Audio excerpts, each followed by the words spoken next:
Welcome to the June 22nd, 2017 episode of Reactive Consciousness, our in-depth podcast about what happened this week in pop culture. I am your host, VyseTheBold, and this is... PyroJackFrost. And OldManStompy. So, once again, Lotus is off doing his own thing tonight, but we have... Very exciting show this time. Yeah. I stole it from you. It's mine. We have a particularly exciting show because I wanted to get the opportunity to discuss the E3 stuff that went on last week. Now that Lots of stuff. The dust has settled, and I had we had an opportunity to kind of look at everything that happened, and we kind of we cherry picked some really great things. But I think I speak for everyone here in our group when I am probably the most excited about the fact that Beyond Good and Evil 2 is a reality. I still haven't beaten the first one. I have it on Steam, but I haven't gotten a chance to play it yet. Oh, you should go for it. I am thrilled. Like, they faked us out like several years ago, as you recall. There was like a promotional image that came out a few years ago, and like nobody really believed that it would ever actually amount to anything. And now here it is, a full trailer. Yeah, and I'm saying that I'm, as someone who hasn't played the first one, I'm still happy because I know this is more of a cult following game, more so than a AAA, amazing, everyone needs to play it kind of game.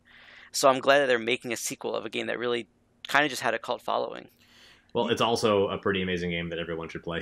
Yeah, oh yes. yes. Being a cult following. The cult following was incidental. Yeah. Yeah, it came out in a time where, first of all, it was close to Christmas, so like a lot of, the popular games of that time, whatever was really popular at the time, that was coming out, probably, it wasn't... A Halo. Well, it probably wasn't a Call of Duty. This was during the PS2 era, so I'm trying to think of what came out that year, but it was overshadowed by a lot of big games. Let's just say that.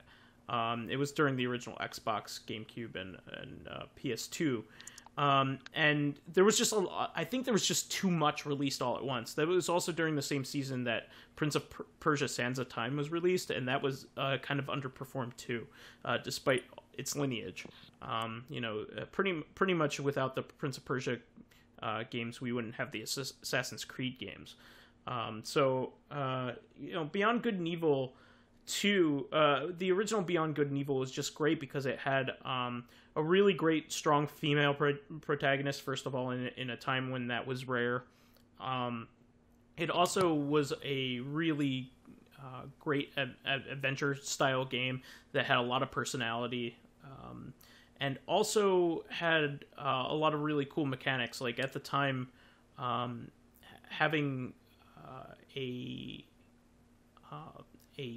photograph collecting mechanic hadn't really been done all that often. Now you see it a lot more often, most notably in Breath of the Wild. But in this game... But I mean, also like BioShock, Dead Rising, Pokemon Snap. Those are some other good examples. Yeah, definitely. So, definitely excited about that one, and it looks like the characters have plenty of personality, which I'm happy with. A little bit of over-cursing, I think, to show edginess, to show that it's a mature rated game. I don't like when games do that, but yeah. We'll see what happens when it comes down to it. I know that a lot of games do that to... just, they want to do it because they want just to be edgy, and it kind of ruins the game at times, I feel. I think I got the feeling that they were trying to emphasize the audience for this title. That even though you have like cute looking, animal like characters, that it's going to have mature themes in it, and they want to remind people of that. That was the vibe that I got. But they did it you only really need to do that by cursing once, right? Showing off something like that, they curse like 4 times in the span of 2 minutes, which I mean, that's true, but like real people don't usually curse like just once for emphasis. That's a theatrical thing. Like, yeah, actual people in conversation curse a lot, like Rick and Morty. Yeah. Well, it also depends on the person too, right? But people who curse tend to curse a lot, or not at all. Yeah. I tend to curse when I feel like it will emphasize. And let me use me as an example too. When I was in high school, when I was in college, actually, I would say I cursed a lot because I thought it was cool. And now that I'm adult, I really only curse every now and then, to emphasize things. Otherwise, I'm like, there's no point in cursing. Yeah, I'm very guarded in what I say at work. So when somebody hears a curse out of me, it's like a rare event, and people are like, like what happened? Oh man, something bad must have really happened. It's just really. I remember cool. saving up the first time I planned to curse in front of my parents for a planned reason, as opposed to letting one slip by accident. I think I was like 30. Yeah. But it's one of those things. But I did also want to talk about the big hardware announcement for this time around was on Microsoft's end. So this is the Xbox One X. So the Xbox One has always been, to me, the weakest of the hardware options, and I think that our group of friends, I'll emphasize from last time, I think out of everybody, I'm the only one that owns an Xbox One out of everybody, and we are much more on the end of liking platformers and unusual games and things like that. So we love Nintendo. We're all big. I can honestly say that we're all pretty big Nintendo fans. So we have those systems. Most of us have the recent systems from them, but and we all have a PS4 because they have great exclusives.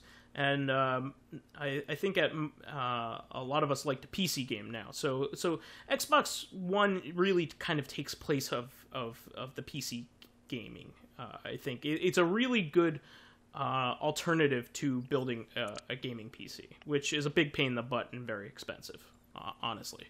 I think that's kind of the audience they're going for. Because I'll say that I'm probably not going to get an Xbox. And I found it kind of interesting because Scorpio, they talked about it as like this big thing. And not that it's not, but it kind of came across just as the PS4 Pro did, where it's like, it's really awesome. It's this amazing box, but if you already have one, there's no point in getting the upgrade. Yeah, it only really matters, I would say. Both of those iterations only really matter if you have a 4K television. If you have a 4K television and you want to play games at a good frame rate, at a reasonable price compared to a gaming PC, then that's the way to go. And Microsoft was very quick to basically say that almost all of their the games that are going to be released on this thing are also going to be PC games as well. Like the next Forza game is going to be a Windows 10 game, for instance. So Forza is a huge series for Xbox. It's one of the reasons why people own an Xbox. But they're saying, I think they're more going from the approach that if you want, if a lot of homes actually don't have PCs anymore. I think, for nerdy people and people that are in academia and people that like computers have computers still, and people that like to game on PCs have computers. But a lot of common households actually have replaced things like laptops and things like that with tablets and cell phones. They don't buy computers anymore. Yeah. I think that they're not trying to win over the PC base. They're trying to win over the console base as, hey, here's your PC. Exactly. So they're more kind of attracting towards that crowd. But what they're doing is they're also creating an ecosystem where those PC versions of those things talk to the console version, which is actually really neat when you think about it. So you have this option as basically like a PC console box, that will take the place of a gaming PC, which is nice. So you have it as an option, but you also have the option to play the games on their other platform, which is the PC itself. So I think it's great in that instance, but for people like us that are gaming enthusiasts that like to have access to everything, it kind of doesn't give you much of a reason to own one, which so if I had if I had a 4K television, I might be more inclined, but probably not, to be honest. Yeah, same. It's my least played system. We live in an era where, like, being the kind of person who wants to play, like, every game that might look interesting to you, like, is about as anxiety-inducing as it's ever been, because on top of the consoles, you also have all the handhelds. You have 2 relatively large competing handhelds. You also have the Switch, you have the iOS, you have Android. Like, you have these devices, they all cost $500+, and all of them have some level of exclusivity. Yeah. So, like, the XBOX is, like, great for people who I like how you abbreviated it just to prove that it's Xbox. Yes. Well, I thought it's all over the internet. I thought it was about saying, like the Zox is what they're calling it. Yeah. For people who are, like, very specifically looking for, like, just shopping for one set-top box that fills a need, like, this will be among the best options for you on a reasonable price scale, especially if you own a 4K TV, like Vice said. Like, if you're looking for one console that plays games and keeps your kids busy, then it's great. And it also has access to all the entertainment apps, like Netflix and Hulu and things like that. Although, like, even the Wii and the Wii U have those, like, despite Nintendo sort of being dragged kicking and screaming into the online era. Yeah, so but they don't have the 4K option. Is my point. Oh, sure. Yes. So if you want high quality streaming at a reasonable price on a system capable of doing it, this is a great option for a lot of people. But I have a gaming PC hooked up to my television, so even if I had a 4K television, I'd be using that for that purpose. But I am the exception. I understand. I'm an enthusiast to the max. So I definitely understand that. I want to be the first person to say that I've heard anywhere that if you don't include the box as a word, and it's the XOX, then I'm going to start calling this Hugs and Kisses. Nice. But that's a good one. But I actually thought that their side announcement that they are adding the original Xbox backwards compatibility to the Xbox One platform. Xbox has been the best, I think, at backwards compatibility. Yeah. They're willing to take that time to program the games to make sure they work on the newer systems. So their output for backwards compatibility for 360 games has been fantastic, to the point where some of the console exclusives of that era play best on an Xbox One. For instance, Red Dead Redemption plays best on an Xbox One. There's no PC version of the original Red Dead Redemption. So therefore, you previously only had the Xbox 360 and the PS3 versions. The Xbox 360 was slightly better than the PS3 version, but not so much so that you would want to buy a 360 over a PS3, just to play that particular game. But on an Xbox One, any Xbox One, this isn't even just one of the S's or the X. It is way improved. They improved frame rate and draw distance, I think, and resolution. So it's like playing it on a modern PC equivalent. So. I mean, I'm sure this is partially intentional, right? The Xbox is the closest of all the major consoles to programming for a standard PC. So correct. It shows a lot of forethought on Microsoft's part. It also allows the games to be ported to PC really easily, which Microsoft doesn't care as much about, of course.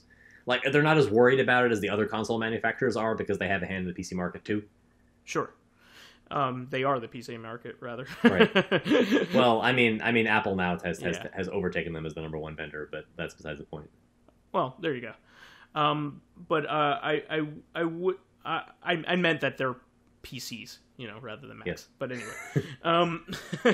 but I'm particularly happy for this because the backwards compatibility capabilities of the Xbox 360 for the original Xbox weren't very good. The original Xbox has some really great exclusives on it that I don't. I still like to keep my Xbox around for. In particular, the output from Sega is some of the best that Sega has ever done in its entire history. And a lot of them were canceled Dreamcast games that didn't get a chance to be released on their original intended platform. One of them being Jet Set Radio Future is one of my favorite games of all time. And Panzer Dragoon Orta in particular. Those two games are two of my favorite games of all time, and were some of my fondest memories during gaming when they came out. Both beautiful games, both have incredible soundtracks, very different soundtracks, but very fitting for their game. Incredible style that even when you look at it today is still very, very great and striking. Despite resolutions being much higher now than they were back then. Great visual design doesn't go away. It's not one of those things that is has a timestamp on it, if you ask me. Those two games in particular, did not play the best on the Xbox 360. Which is a shame, because you would hope that they if they put the effort into it, they would be really good. So I'm looking forward to a much more powerful piece of hardware getting a chance at having those two games on it, and hopefully they run flawlessly to better, and then I will be able to fully replace those that original hardware. There's also Burnout 3, which is also one of my favorite titles on that generation. So I hope to have that as well. So moving on. I was actually thinking that because there's a lot of stuff that was announced on E3 and we have limited time. So I was thinking that why don't we each take turns mentioning what we thought was cool. Okay. And taking time to talk about that and then moving on. Yeah, I've been talking quite a bit, so you guys can take over. So I think the first thing, didn't get a lot of time, but one of the things I'm actually most interested in out of the list that we've kind of put together here is Dissidia, Final Fantasy. So for anyone who doesn't know, that was like the Final Fantasy fighting game that was released on PSP and Vita. And so if you don't know, they created an arcade version of that. That was only in Japanese arcades, but now they are actually releasing what they made in the arcade on the PS4 as Dissidia Final Fantasy NT. So I'm always looking forward to a new Dissidia. My impression is that when they do these kinds of releases, it's it's cool, but it's also kind of a letdown, because the home versions tended to have a very broad story mode and single player features. Like Dissidia was known for having a pretty extensive story mode. So I'm wondering how, if they're going to address that and add content to the console port. Yeah, I'm actually curious, because the story, yes, you could say that it was there, but it was mainly just battles and leveling up your characters. So even if they just made it a bunch of an arcade, I mean, I guess they kind of have an arcade mode in the arcade version, so they might just flesh that out a little bit more, and add the whole leveling aspect. I don't really know how they did it in the arcade, so I really have nothing to say. I'm more excited that they're releasing a new Dissidia more so than anything. So I'm excited about it only because every time a new Dissidia console game comes out, there's a collaborative event with Record Keeper. So you're happy for the existing product, really? Yeah, I'm happy that they continue to make Final Fantasy games such that my mobile game continues to get additional content that I wasn't expecting. Not that I don't also play Final Fantasy games, but I'm not a fighting game fan, so Dissidia doesn't do a lot for me. Mm-hmm. Yeah, I mean, I don't hate fighting games, but I'm not a huge fan either.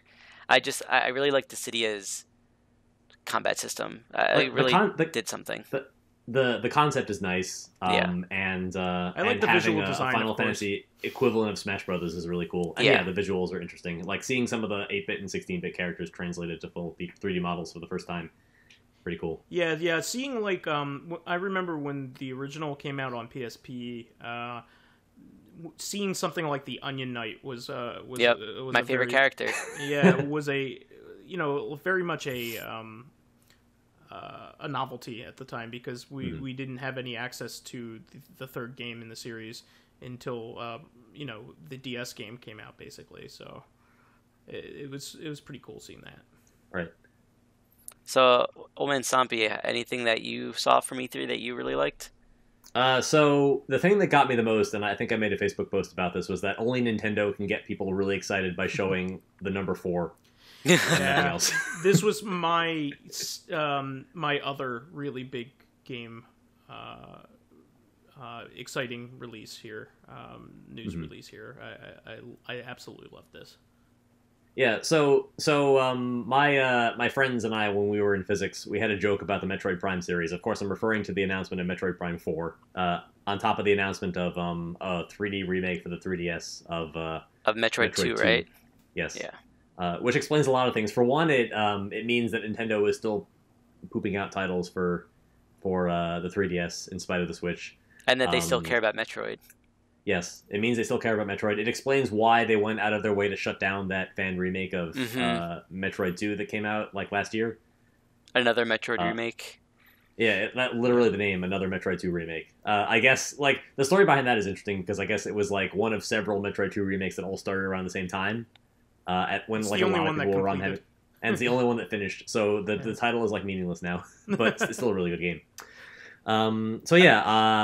So we had a joke. So in physics, like x prime, x is a variable, usually means position. X prime is like velocity. X double prime is acceleration. So we call the Metroid Prime series like Metroid Velocity, Metroid Acceleration.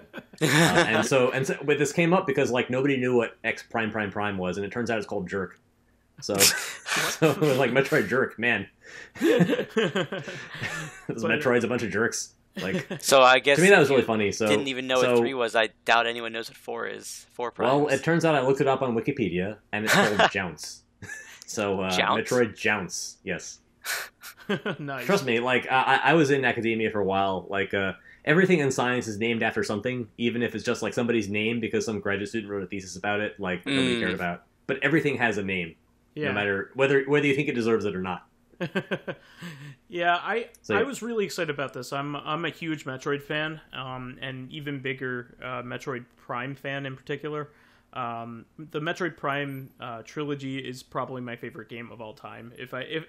I know I'm cheating by saying that 3 games are my favorite game of all time, but they go together. Let's just say they bundle them together too. They bundle them, yeah. I didn't play all of them. I think I played them in college on a friend's GameCube. At least I think I beat the first one and maybe got through half of the second one. The only thing that I'm wary about this is that Prime 4 is not made by the same people who made 1, 2, and 3. Yeah, that's a very curious decision, because Retro was certainly cut their teeth and really showed their chops on the original series, and it's considered by a lot of people to be one of the best games of all time. It's not just me.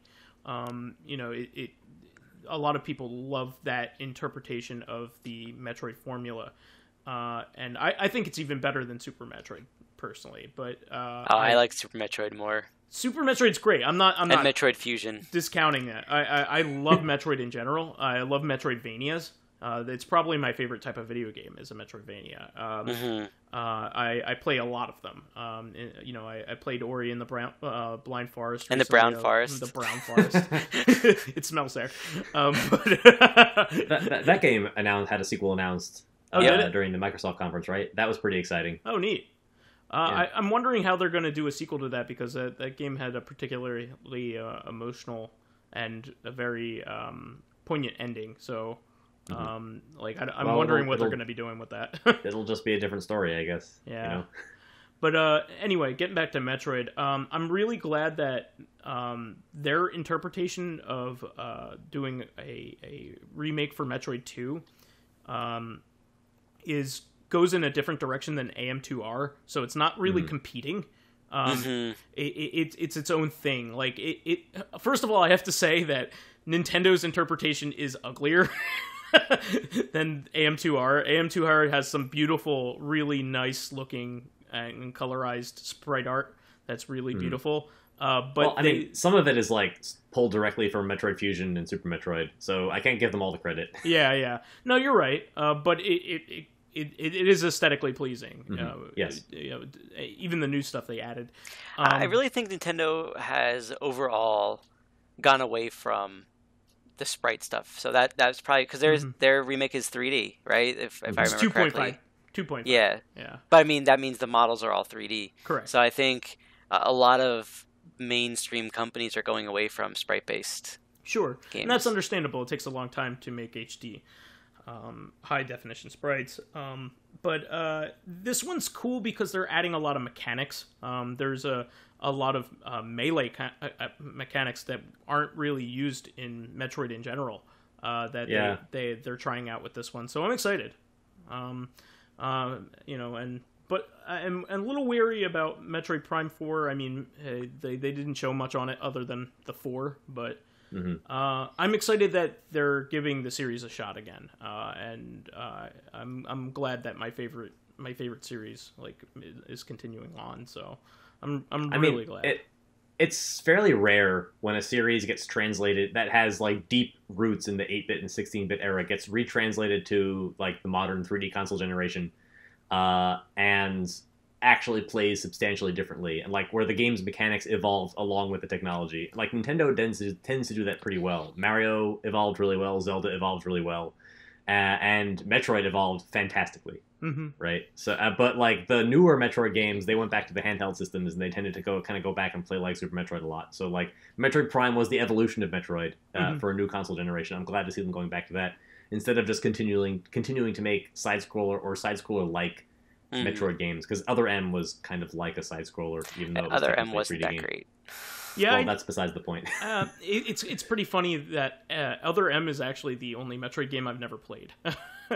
Don't worry about it. I mean, I thought it was okay, but it's more like a God of War game that happens to star Samus, like a really crummy version of Samus too. Yeah, I will end up probably playing and beating that at some point, but not really looking forward to it. I guess like the worst part of Other M is the storyline, and it's also the most canonical part of Other M. So like the more they can do to get Metroid away from the people who originally worked on it, like the happier I am. Well, that's pretty funny because like that's pretty much the reason why the series has been languishing is because the creator of Metroid had a lot to do with Metroid Other M, and and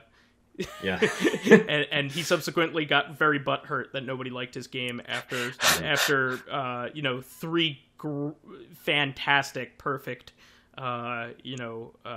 entries in a series, and then he goes back to it and basically makes the worst game in the series by all fans recognition.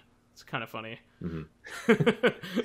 But anyway. Well, I'm not too upset about it. I mean, I don't shed a tear over Mighty Number 9 either. Like just because one guy takes a series that people consider to be his baby and then takes a lot of money to make a really shitty version of it. Like, well, what's funny is like Inafune is also simultaneously making Mighty Gunvolt, and Mighty Gunvolt's very good. Like it's like he knows how to make it good, but like I guess crumbled under the pressure of. Then they also made more.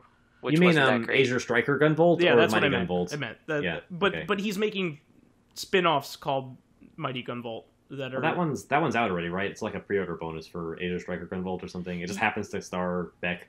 Yeah, but no, he just made a full-fledged sequel to it on the Switch. All right. Yeah. Exciting. Yeah. It's a good game too. So like he knows how to make a good Mega Man game. It's not like he doesn't. It's just somehow it didn't happen. The mechanics didn't really fit well. Yeah. In Mighty Number 9. That's really. Anyway, on to games that haven't come out years ago. I actually thought a lot of the stuff that Nintendo put out would look cool, like Mario and Rabbids. Did you guys take a look at that? Yeah, actually, when I first heard about it, I'm like, this is going to be dumb. But then I watched the trailer, I'm like, this kind of looks interesting. Yeah. The tactics-based even the Mario original game. like Raving Rabbids games, they look really stupid, but they're actually really funny to play.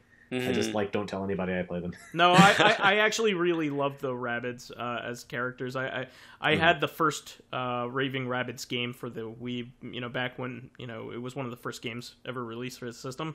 And I loved it. I never got to play Rabbids Gone Home, which is considered to be the best game that they were in. It was almost like Katamari, from what I understand. But I'm excited. I mean, it's a new genre, and they're going back to it after pretty much Codename Steam.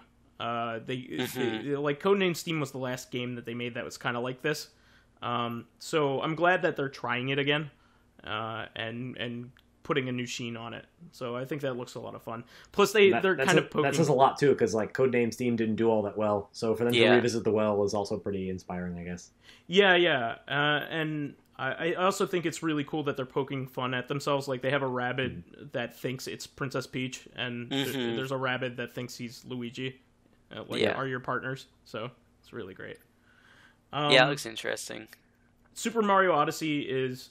I knew that this game was going to be awesome, and people had some criticisms when it was first revealed. But it looks like people are starting to really catch on to it, especially the press. I mean, it's a Mario game. I'm sure it's going to be fun. It's just weird that Mario can take over the bodies of other things now. What's going on in this world? I don't know, because there's real humans kind of in it, and as long as he takes over their bodies, they have a mustache and a hat. So it kind of implies that Mario is not actually a human being. That he can put his hat on other human beings and take them over. And this hat is a special hat, but still. Yeah, I know. But he also has different proportions than real people too. So he was never juxtaposed with real humans. You could just assume that every human in Mario's universe looked like Mario and Luigi. Yeah. So, but then they're the other basically interesting confirming thing that he's part of the Mushroom Kingdom in some way. Yep. The other interesting thing though is if you look at the humans, they look rather humanish, but the mayor of their town is Pauline.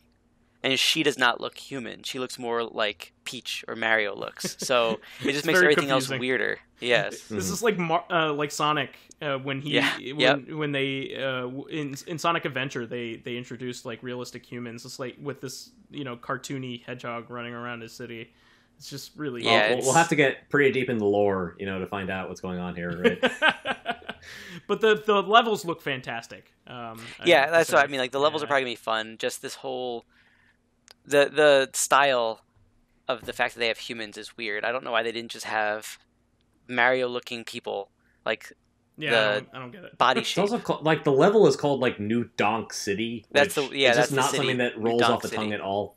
Yeah, I don't get it either. But if that's the biggest complaint I have about the game, that people look weird and the levels names are strange, that's actually pretty good. I'm really really scraping the bottom of the barrel to find something to complain about this game. Yeah. So the another thing that I'm really looking forward to, because I know we could probably talk about Mario stuff forever, is the Horizon Zero Dawn DLC. Yeah. When I beat Horizon, I was I was kind of sad that it was done with it, because I did everything that the game had to offer, more or less. So I'm kind of glad they're releasing a DLC. And I saw some interesting comment that someone else wrote, more along the lines of they hope that this DLC doesn't continue the story, but it's just a side story. And I kind of agree with that, because I would like a sequel, but on the other hand, that's assuming they make a sequel. If they don't make a sequel and this DLC doesn't uncover any of the secrets that we're still wondering about after beating the original game, then that would be kind of disappointing. But on the other hand, I'm hoping that the secrets aren't small enough that they can fit into a DLC. It's absolutely beautiful too. I was taking a look at it looks really nice. Art design. It's really, really striking. And I'm also excited for it because I haven't played Horizon yet, and I kind of prefer to play most games with as complete, because I don't. It's hard for me to go back to a game after I've already beaten it and then go back into it. It's also one of those things where I don't think most games handle DLC very well. They tend to for open world style of games, they tend to add these sections that you have to access before beating the game. you know. So like if you've already beaten the game, you have to take like, you know, an old save file where you didn't beat the game and go into it. You know what I mean? And, well, yeah, I mean, in like, this game, so like I think of like Assassin's Creed 2, where the game went from like chapter 1 to 13, and the DLC was like chapter 8 and 9, and so you just ran into it while you were playing the game. Yeah. I find that I'll give an instance. For instance, you know, Mass Effect 3. Mass Effect 3 had a lot of really great DLC, but some of it didn't come out until like, you know, half a year later. And I was really excited to play Mass Effect 3, you know, when it came out, because it was a big culmination of a big series. And, you know, by the time I beat it, I didn't feel like having to go back to it after I've, you know, I already put in all of this, going back to an old save file, just so I could go and play something, you know, another mission. So yeah, I mean, I was actually surprised. I liked Horizon Zero Dawn as much as I did, so I really feel like I'm looking forward to any new robot creatures they add to it. And yeah, I know that you save the game, like the last time you can save it is right before the final, let's say, dungeon. So I don't know how they're going to connect the DLC to the story. If it's going to be like, hey, Aloy ran off to do this other thing before she beat the final boss, then whatever. I'm just looking forward to playing some more, because I like I said, I was sad when it ended. Yeah. I can't wait. And also on the Sony front, we have the new Uncharted game, which we got to see a little bit more of, which is a great side story. I think you play as. It's supposed to be a whole new game. It's like $40, so it's not the same price as a new game, but it's supposed to be a complete story, basically. I can't wait to play that because I love Chloe. I thought she was a great character. Nadine is pretty cool too. Yeah. So, but I do like Chloe the more than Nadine. Yeah, she's probably. I like her more than Elena, actually, Chloe, because she's more snarky. I just think she's also a very attractive character. Let's just put it that way. I'm not really into waifus, but if I had to pick one. Well, you know, Elena's taken, so it's fine. Right? Yeah, that's true. But I loved in Uncharted 2 when you were doing the co-op missions that, like, if you were playing as Chloe in the co-op missions and you were boosting Drake up, she like smacked him in the ass as he was doing it. Like it was just cool to see a female lead objectify the male lead in that way. It's just fun. And so I was happy about that as well. So I can't wait to play that game because I love the Uncharted games. Let me see what else. There was also Spider-Man as well, which I'm excited to see another Spider-Man game, of course. But I don't have much else to say other than I'm excited to see another Spider-Man game. On the Bethesda front, there was some interesting stuff, like a new Wolfenstein game. I didn't get a chance to play the New Order, but neither did I. I own it, so I would like to go back to that. But I do see that they are coming out with VR versions of Doom and Fallout 4, which is pretty neat. They're coming out with experiences for that. So I'm excited for that because I have a PSVR. Hopefully they'll come out for PSVR. Yeah, another game that I saw that was really cool. The trailer wasn't that long, but 13 Sentinels, if you don't know what that is, it's a new Vanillaware game. Oh, Vanillaware, great. And it's Vanillaware and mechs, so that should be pretty cool. Yeah. The trailer didn't really say much. I don't know, because the trailer kind of just was a character walking and some bits of text, so it didn't really explain much about what the gameplay was like. But see, the thing is, I like the art style of Vanillaware games. Their gameplay isn't always the best because it can get very repetitive. Yeah, that's their biggest problem. Like, I liked Odin Sphere. I liked Muramasa, I think, and Dragon's Crown. Like, I liked all of them, playing them for a handful of hours, and then I'm like, this is just the same thing over and over again. Beating them is entirely different than playing them. Yeah. So we'll see if this is similar to that, where like the gameplay is fun for a few hours, but I'm looking forward to just watching it, basically. Yeah. Let's see here. There's also Anthem, which I'm excited to see a new BioWare project. Well, really neat. Yeah. We'll see. I honestly, if I'm being completely honest, I couldn't care less about BioWare games anymore. They've kind of, I'm getting kind of tired of them. Not that they all follow the same structure, but they kind of do, and it's kind of getting draining. A lot of people loved Inquisition. I didn't get a chance to play it, but a lot of people loved that game. Mm-hmm. And that was the game that came out before I'm not saying they're Andromeda. not good games, but I kind of got tired of them personally. I can understand that. You know, if they keep it's continually something that my wife is really looking forward to. She was a big Mass Effect fan, and we did pick up Dragon Age. So we haven't explored that space really recently. She's mostly been playing Dark Souls games. So this might be the game that gets us to pick up one of the variants of the Xbox One, because that's the one recent generation system we haven't picked up yet. That, and maybe I'll probably want to play Cuphead. That looks pretty good. That looks and pretty it finally fun. has a release date. Yeah. They've showed that at 4 consecutive E3s now, and apparently, this is the first one where people actually believed it was coming out now. Well, that game drastically changed. I don't know if you know the history of it. But yeah, I mean, I've heard a lot of things. They got a lot of money to hire a full jazz orchestra to play the soundtrack. I'm sure that took a lot of time to compose and produce. I'm not saying they wasted their time. The studio was 2 people. Yeah. And it was quite an ambitious looking game. Just that it's always nice to see these things converge and to actually believe you're going to get the game in your hand soon. So apparently the game originally started off as kind of just a boss rush, kind of like a treasure game, and kind of evolved. Somebody at Microsoft took it as a personal project, it sounds like, and gave them a whole bunch of money and told them to make levels. Yeah, I think also a lot of people who heard about it, that it was just a boss rush, were not happy that it was just a boss rush. They wanted it to be more than that, and so they got the money and they were able to kind of make it a bigger game. I wonder if they're going to include a mode that was similar to the original concept as well. I mean, that'd be if it's cool. just boss rush, that's really not that hard to. I mean, technically, I don't think it's that difficult to add boss rush to a game that already exists. It doesn't require additional design. Correct. Right? It just requires the implementation. Mm-hmm. Yeah, exactly. So I think that would be cool, but I'm excited for it. This is exactly the type of game I love. I love this kind of stuff. I love animation. I love 2D gameplay like this. It looks like it's going to be a brawler and a shooter.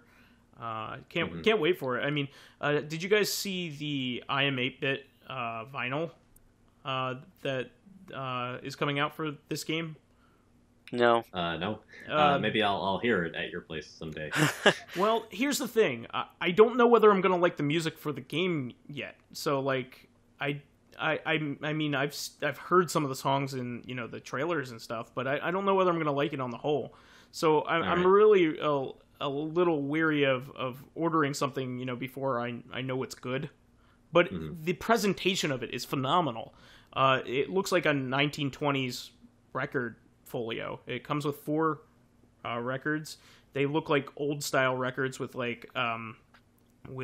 tan, basically it looks like it's been teed. It looks like it has aged paper, essentially.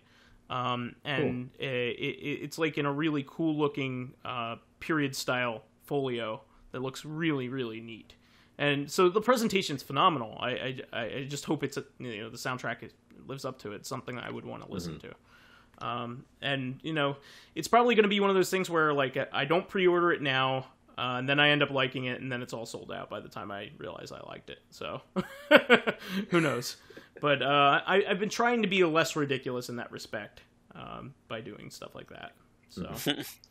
So I'd also like to give a shout out while we're talking about retro style games. I know that the Switch is getting advertised 2 old school role playing games, which I usually like to try to investigate. Although since they tend to be side projects for major developers or small games, they often don't have the heart that I'm looking for. As someone who likes retro RPGs. So specifically, I'm referring to Lost Sphere. I think that's the next project by the team that made I Am Setsuna for various systems. I've heard. I played a little bit of I Am Setsuna. It didn't really grab me, although I've heard the story is pretty good. So I'll probably be tempted to pick it up. Maybe I think it's on the Vita, so I'll probably play it on the Vita. And then the Bravely Default team is producing a game tentatively titled Project Octopath Traveler, which is a really long name. Like, I feel like it's going to wind up coming out with the same name but without the project, so I don't understand what the project's all about. But it looks... Maybe they're going to fix For Heroes of Light for you to make it a... Well, they did, and they released Bravely Default, which is just a not shitty version of For Heroes of Light. They even made it twice. They made Bravely Second, which is also great. So they've already far redeemed themselves. They're not the ones I blame for me not enjoying For Heroes of Light, Vice. It's all your fault. It's kind of funny because there's no reason to play that game now that Bravely Default's out. Anyway, well, okay. I mean, I blame myself, but that's besides the point. But you blame yourself for listening to me, which is funny. Yes. But only that specific time, because I come here all the time and at least pretend to listen to you for an hour or so. You're the master of shade, as always. I did find it interesting that David Cage has a new game. Did you guys see the teaser for Detroit? No, and I've never played any of his games, so I really have nothing I can say about this. You'll have to give me some background. Okay. So David Cage is... you don't know who David Cage is? I feel I've had this discussion. Yeah, okay. What was the newest one? Beyond Two Souls. He made Heavy Rain. Heavy Rain. Yeah. Okay. Yeah. Those are the major ones. Yeah. So yeah, I've heard about the more involved he is in the game, and the less some of the dramatic resolution of the game is like he has odd storytelling chops. Yeah. So for I prefer to play narrative driven games, so I'm not sure how excited I am about that. It depends on whether or not he has a filter to sort of keep his ideas in line. So I guess we'll see. That's what it seems like. He's like the George Lucas of video game designers, I guess, in that he needs somebody to filter his insanity. And when he has more power, it's scattered. And I've heard that about some of Vince Russo, who was the guy responsible for big chunks of the Attitude Era in WWF, which is their most successful time period. He was a maniac, but you needed someone to pick and choose which of his ideas were genius. Yeah. And if you did, you were very successful. Yeah. So I'm looking forward to it, at least because he always makes something interesting. You may not like it as a whole, but it's something that deviates from the crowd. So I mean, when it comes to stuff like that, I'd rather have it than not have it. So I'll probably end up buying it, even if it's not a fantastic experience as a game. It might be just cool to see something different. You know what I mean? Yep. I'll probably end up picking that up. So, and Mr. Ryu was talking to us last night about the new Monster Hunter as well. Capcom pretty much shocked the world with a Monster Hunter World announcement. In that it's coming. First of all, it's coming back to consoles, but in the most major way possible, and basically being released for everything, including PCs. So, I mean, I've never really enjoyed the Monster Hunter games, but I know that everyone is kind of excited about this because of that. I think this is poised to be one of the most... they're probably going to overhaul this for a much wider audience. I think if I'm going to guess what this is going to be all about, it's probably going to not be a mainline Monster Hunter game, like other games for the 3DS have been. It's probably going to be a side game with differing. It's going to have trappings of the core series, but I think it's going to have differing mechanics and things like that. I mean, I'm not sure about that, right? They're not bringing over Generations XX, right, in favor of this Monster Hunter World game? No, it's a completely new game. I mean, I believe that it's a new game, but their attention seems to be going towards this for America in favor of the next iteration of the mainline Monster Hunter game that had previously been released for the 3DS. Yeah, it's a bit weird, but I think they're trying to iron out some of the shortcomings of the series, and maybe if this is successful, this will become the main line. But I feel like maybe that'll only happen if it's successful. You know what I mean? They'll probably go back to their safety zone if this doesn't work out. Sure. But I think they really one of the major problems with Monster Hunter is that it's impenetrable. You need to have somebody teach you it. That's number one. Number two, the online infrastructure is antiquated. It's very much a descendant of Phantasy Star Online. Like, and I think number three would be the time needs, because of how grindy that game can be. I don't think that's going to go away. I think. But I mean, if anything, it's going to increase. If they make it more accessible in the sense of making it easier to know like what monsters you have to kill, and maybe making drop rates a little bit better, but we'll see. Yeah, and I think it'll be much easier. It's going to take advantage of PC lobbies and things like that. PC gaming lobbies, in that you'll be able to find your friends a lot easier. You know what I mean? But time can only tell whether this is going to function like that. But Mr. Ryu is excited to get the PC version because it's gonna perform better than all the other ones in terms of frame rate and things like that. Unsurprisingly. So what I'd always heard, how people described Monster Hunter to me, was that it was like a 30-hour game inside a 300-hour game. Yeah. Yeah. So if they can expand that 30 hours, or maybe make it a little bit worse, but expand that over 50 hours and cut out the rest of the 300, then I don't know how to extend this analogy very well towards actually making a game that's good and keeps people's attention for 100 to 200 hours, but it needs a lot of trimming of the fluff. Yes. Yeah.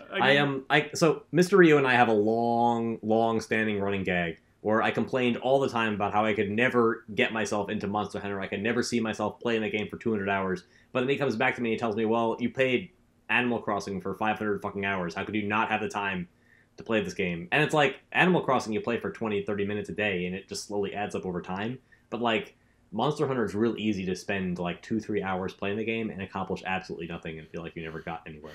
Yeah, I would say the major problem is that your reward for accomplishment. So you fight these gigantic, awesome bosses that are really fun, but then you have to fight them multiple times. I think most games you get rewarded immediately for beating a really big, hard to beat boss. I think that's the one. If they are trying to make this game more accessible to a wider player base, they're gonna have to trim this stuff, because majority of people don't want to spend hours upon hours killing the same enemy, hoping they can get 10 of their skins so they can make a new armor, so they can then find another enemy and kill thousands of those, let's say. I know that in a way MMOs are like that, but when you think about it, MMOs don't have a huge player base, if you compare it to AAA games, because of the time commitment those games take. Yeah. No, you're absolutely right. I mean, I'm a casual fan of Monster Hunter. I see what's good about it, but I also don't have the time for it. I really don't. When I come home, I have so many other games that I want to devote my time to, and I don't even have time for those.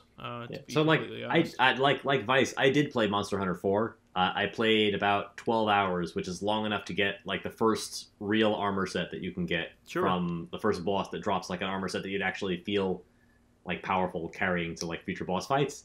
And I looked at this and I was like I could spend the rest of my life doing this, but I don't really want to. Yeah, another big problem with it is that they come out with a new iteration and they'll add a bunch of content, but it'll have all the old content too. But none of your stuff carries over, so you lost all that time. Which I don't even get how the player base even puts up with that. I don't even. It's a lifestyle. That. I don't even understand that. It's that's abuse. That's a good point. You told me this once, Vice, about Beatmania. It's not a game; it's a job. Yeah. And that's usually when I stop playing games. When I play all these phone games, once I realize that I'm setting aside time when I should be doing other things to play that game, to use up all my energy, etc., and it starts to feel like a job, that's usually when I uninstall it, because I don't want a second job. Yeah. I don't blame you for that. I like progress in my games, and I like that's why I like single player games so much. I mean, I love multiplayer games, but only if I'm playing with one of you guys, right? Mm-hmm. I love playing with my friends. I don't like playing with random asshats online. It doesn't. It's not fun. So I might end up getting this game, if it turns out well. Just because of how accessible it is, it probably will be, because I don't think they would make this and not try to address those problems. I guess one of the final things I wanted to mention was I was very happy. I haven't played the original yet, but I was very happy to see a sequel to The Evil Within also announced. Because first of all, I love horror movies and I love Shinji Mikami games. So apparently that game wasn't perfect, but people still liked it. So I'm very happy that they're continuing and giving that series another shot. If I have one final thing to say too is kind of a two-parter, but I'll talk more about one than the other. The announcement of a new Kirby and Yoshi game. Oh yeah, that's great. Yes. I'm huge Kirby and Yoshi fans. Like, I think out of all Nintendo properties, they're my favorites because they're so simplistic, and like Yoshi's Island is my favorite Mario game. But the new Yoshi game looks really cool because the style in this game is basically cardboard cutouts. And you play through stages twice. The first time is the front of the stage where there's the usual look of Yoshi stuff, but like there's a cardboard cutout, bushes, and in the background, if you look closely, you know how in Mario games the hills have smiley faces, etc., whatever. Yep. They have hills of smiley faces, but if you look closely enough, they're just plates, like paper plates that they painted green and painted smiley faces. And it's that style of like household things put together to make a stage. But the second time you play it is the backward, like, so the same stage, but you're looking at it from the back, which is cool because you can see that, hey, that building you were in is actually just a milk carton, and those tunnels you walk through are just toilet paper roll tubes. So it's so like cool. You can see how they put it together. So and charming. The other thing is, because when you look at it from the back, you're looking at the background, which is no longer the smiley hills. It's a window because you're in a room, basically like you're playing a stage that someone put together. And I think that's a really cool look to it. That's so cute. That's great. I love stuff like that. Nintendo is second to none in making something look fun. On top of something having it being actually fun. So any other final words here? I only have one other quick thing. How about you, Mr. OldManStompy? Mr. Ryu, I talked to Mr. Ryu earlier today. No, He you're did not Mr. have any final words. OldManStompy. Mr. OldManStompy, yes.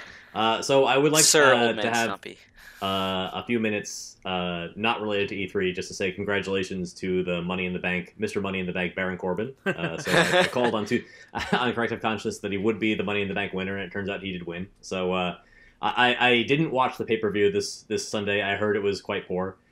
It was also the home of the first ever women's Money in the Bank ladder match for the women's title, so that's consistent with their continued investment in the women's division. That was won by a women's wrestler named Carmella, whose gimmick is that she's basically a girl from the Jersey Shore, so that's very dear to my heart. And she won with the assistance of James Ellsworth, so he's still kicking around backstage. That's the guy with no chin. Oh yeah. So he's her valet. So, like, the symbolism was that he was actually the one who climbed the ladder. It's a ladder match. He was the one who climbed the ladder and took the briefcase down and gave it to her. So it's like she has all the power in the relationship. That's, like, the point. Yeah. And she has a male valet who does dirty work for her. That's funny. Except he's, like, physically weaker than every other wrestler in the women's roster. So he just gets the crap kicked out of him all the time. So it's an interesting take on the valet. Totally emasculated in every way, huh? Well, I did want to quickly mention that Shadow of the Colossus is getting a new release on PS4. I'm not really that excited about it this time.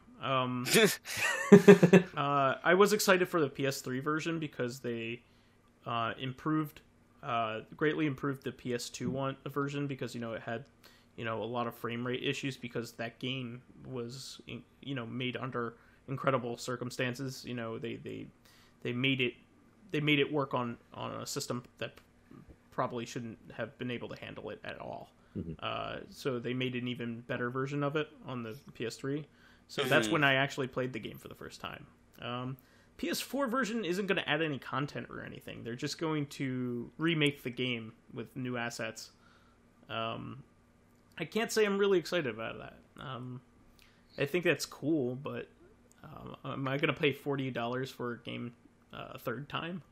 When they already greatly improved it last time? I mean, I guess don't I guess think 3 that is like the limit for Vice.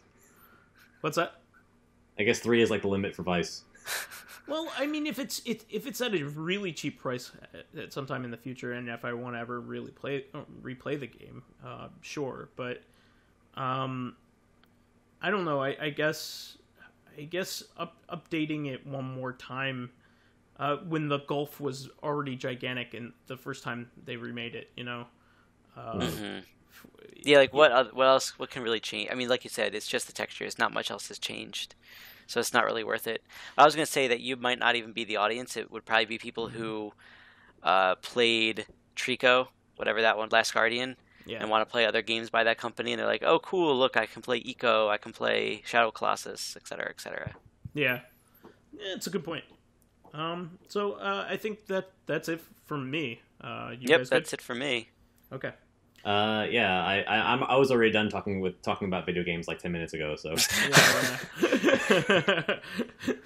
But well, we will catch everybody next week. So please remember to subscribe to the Corrective Consciousness YouTube and SoundCloud pages. While there, please give us thumbs up, likes, and 5-star ratings on iTunes. It helps us promote and spread awareness of the show, and any bit of encouragement helps keep the shows going. You can also catch us on Tuesday for our sister podcast, Corrective Consciousness, the podcast about our lives and pop culture.